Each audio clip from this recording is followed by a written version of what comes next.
Alam nyo, dito sa ating channel, lagi po may umaabot na 5, 6, 7, 8 yung ating mga tinatalakay. No, umpisahan muna natin doon sa mga panghimagas ho, mga bossing.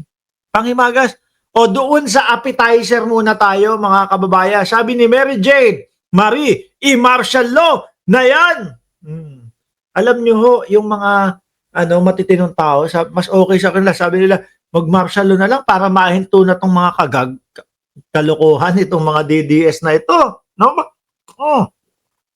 Merong nagsabi sa LS ko kanina na sa Lunes daw sa Pilipinas, iba na ang presidente.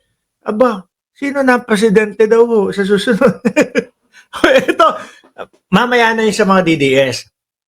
Puntahan muna natin yung maingay na si Chavit Singson. No, kasi isang linggo nasisilip na si Boss Chavit. Nasisilip na si Boss Chavit, mga kababayan. Nasisilip yung yung satrap. Nasisilip yung mga kamag-anak na nakaluklok sa gobyerno, etc. Sabi pa ni Chavit, magpapakulong ako kapag merong kalukuhan. O yan, tatandaan po namin yan, Manong Chavit ha. Kasi ang akala yata ni Chavit, mga bossing, erap pa din po yung presidente. Akala ho yata ni Manong Chavit, mga kababayan, uubra yung mga panongga-nongga niya. Hindi uubra ho dito kay Pangulong Bongbong Marcos. Bakit to, mga kababayan? Mismo ang taong bayan ang nasa likod ni Pangulong Bongbong Marcos. Dapat siguro, magsugal na lang ho kayo, Manong. Di ho ba? Sabi ni Topakits Matias, ulyanin na yang matanda na yan. Nung isang buwan, nagreklamo, wala tong Marcos na to. No? Kasi nakakalimot, hindi na namamansin, ganito. Siguro gusto proteksyonan siya. Di ba? Eto ho, si Mami Pebs, Pebbles Talakera, mga bossing, may ibinubunyag ho kay Manong Chavit. Pakinggan nyo ho, mga kababayan. Yung sinasabi mong hanggang hindi bumababa, si BBM yun. Si Mami Pebs, may sinasabi. Mami Pebs, banatan mo nga yung si Chavit. Kaya pala pinipilit mo na pumasok yung mga kabataan at ang sabi mo, huwag silang uuwi hanggat hindi bumababa. Nagtatawag pala ng gano'n si Manong Chavit. Kaso Manong Chavit, yung kampo ninyo, yung mga DDS. Yun yung kampo nyo, di ba? Kasi yung nasa Luneta, Manong Chavit, sumusuporta kay Pangulong Bongbong Marcos. Ayaw nga nila na may DDS dun Ayaw nila nang may sisigaw daw ho ng bring him home. Manong Chavit, paano yan? Malayo do sa gusto mong mangyari. Kung manggugulo sila, manggulo na lang na dapat sila ng mag-martial law. Sabi ni Ryan Remotin. Tuloy mo, Mami Pebs. Yung mga politicians. Yung sinasabi mong hanggat hindi bumababa, si BBM yun. Gagawin mong panangga yung mga kabataan kapag nanggulo kayo. So manggugulo sila? May plano silang manggulo? Sila Chavit? Alam yung hindi magpapaputok ang militar dahil may mga batang masasaktan. Ganun yung gagawin nila. No, panangga yung mga magrarally. Grabe naman kayo. Ginagamit nyo yung mga kabataan. Alam mo, ikaw, Sing Mariano, alam ko ibig ko sabihin, mahilig talaga sa kabataan. Si Chavit, alam ko ibig sabihin yan, tuloy! Chavit, demonyo ka. Uy, grabe. Hindi namin alam yun, Mami Pebs. hindi namin alam yun, Mami Pebs. Sige nga, kwento mo sa amin. Ano ba? Yung ginagawa mo, hindi yan para sa bayan. Para sa sarili mo yan, para mapagtakpan mo lahat ng kademonyohang ginawa mo sa Ilocos Sur. Hindi, alam ko naman at kitang-kita naman ho ng mamamayang Pilipino, mga bossing, no? Yung kilos, yung galaw ni Chavit Singson, kaya po kumukuda, kaya po umiiyak, mga bossing, Kasi nung isang linggo, na ibabalita sila nung bilyonaryo. Di ba, Lordy? Na ibalita sila ng bilyonaryo na ang nakita nga daw, malaki ang nakuha, malaki yung naging proyekto o nung samahan o yung mga kung ano man yung mga kumpanya ni Chavit. Ano yun? LCS.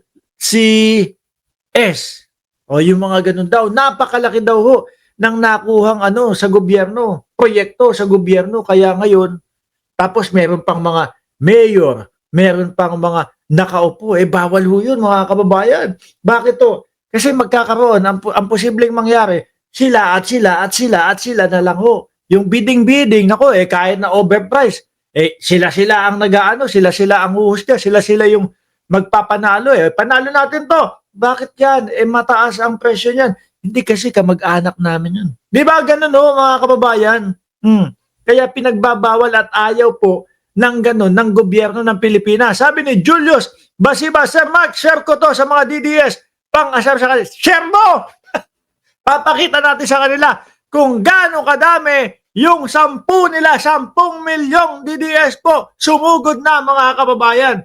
Meron pa, pinagmumura pa yung mga pulis, tsaka yung mga MMDA.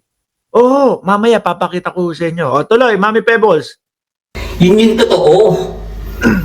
Walang maniniwala sa'yo.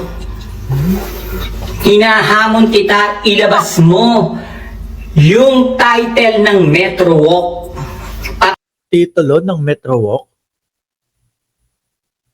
Hinahamon kita, Luis Chavit Singson, sabi ni Mami Pebs, ilabas mo yung titulo ng Metro Walk. Alam nyo ho, nung nandiyan ako sa Pilipinas, mga kababayan, lagi ho ako dyan pumupunta sa Metro Walk Meron pang pangalan ng bar dyan, Mugen. Diba? Mugen. Sabi, hindi si Pebbles ang nasa screen. Anong hindi si bakit ito sa akin, si Pebbles ang nasa screen? Pero naririnig nyo ba? Sandali lang. Bakit gano'n? Oo nga, Iba? Bakit gano'n? Sandali nga. Pero naririnig nyo si Pebbles, si Mami Pebbles. Ano nangyari dito? Ilagay ko. Sila Eric tapos ilagay ko si Pebbles. Ayan mo na totoo. Sige nga, yan. Yan. Tingin ko lalabas na si Pebbles dyan. Yan. Uulitin na naman natin. Yan daw, sabi, ilabas mo yung titulo ng Metro Walk daw. Yung ginagawa mo, hindi yan para sa bayan. Para sa sarili mo yan, para mapagtakpan mo lahat ng kademonyohang ginawa mo sa Ilocos Sur. Demonyo pala daw si Luis Chavit Singson. No? Sabi ni Shiro Kansaki, from the top. Uy. Ibig sabihin, naabot tayo 2 oras dito. Tuloy. Yun yung totoo. Walang maniniwala sa'yo. Ang sarili, ang gusto, no? Para mailigtas yung sarili. Mga bossing. Dahil ito na nga po, naiimbestigahan, nakikita, nahalungkat po Tapos makikita mo, lahat ng nakaposisyon doon sa kanila, kamag-anak ni Chavit. Sabi naman daw po, para fair naman po tayo kay Manong Chavit, mga kababayan. Sabi naman po ni Manong Chavit, nako, yung mga kinikita doon, hindi na ako kumukuha doon. No? Yung mga kinikita doon sa gano'n, kanila na lang yon.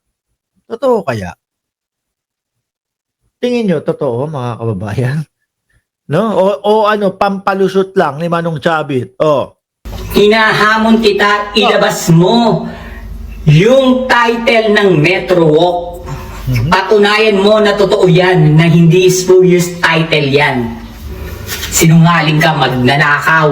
Ako ba, aray?